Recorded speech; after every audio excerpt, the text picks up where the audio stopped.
Ce 5 décembre est consacré au souvenir des morts, des blessés et des vétérans de la guerre d'Algérie.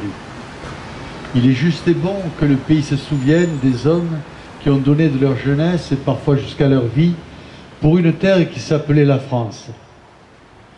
Il est triste en revanche de voir le peu de cas que la République, née du sang de ses soldats, a fait et continue de faire de leurs sacrifices. Il est impossible de comprendre la France d'aujourd'hui sans saisir les trahisons, le mépris et l'ignorance qui ont commandé à l'abandon de ces départements et au-delà à celui des millions de vies, d'histoires et d'amour entrelacés dans les plis des montagnes des Aurès, de la plaine d'Oran ou dans les rides des ruelles d'Alger-la-Blanche. Je ne veux pas faire ici de la nostalgie inutile en réveillant des souvenirs douloureux pour beaucoup et même traumatisants pour certains. Mon intention est plus simple et plus logique. Je dis simplement à ceux qui ont vécu, racontez à vos proches, à vos familles, cette histoire, même terrible, mais aussi heureuse. Je dis à ceux qui ne savent pas, ayez la curiosité de vous rapprocher des livres des personnes qui ont là encore la chance de témoigner. À tous, je demande, transmettez et apprenez votre histoire, l'histoire de vos parents, de vos aïeux, l'histoire de France, celle qui ne distingue pas les métropolitains des autres. N'oubliez pas dans ce récit le calvaire des harkis trahis et persécutés.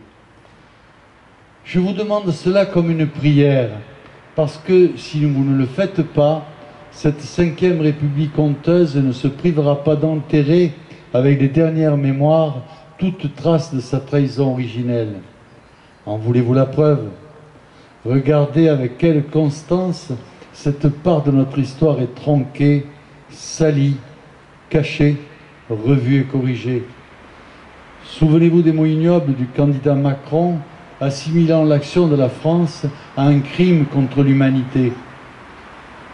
Rappelez-vous la nomination du militant trotskiste, donc anti-français, Benjamin Stora, à la tête de la commission des mémoires sur la guerre d'Algérie.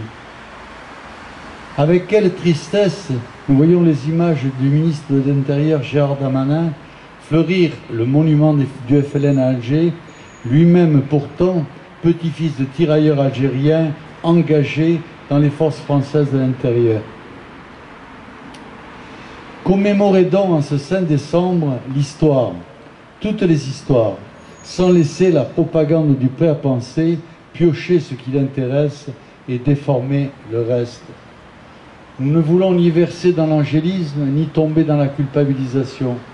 Nous aimons tout simplement la vérité, l'honneur qui lui est attaché et notre pays. Nous savons qu'il faut transmettre ce que nous avons reçu, c'est là le poids de l'héritage et la grandeur de l'héritier. Vive la France!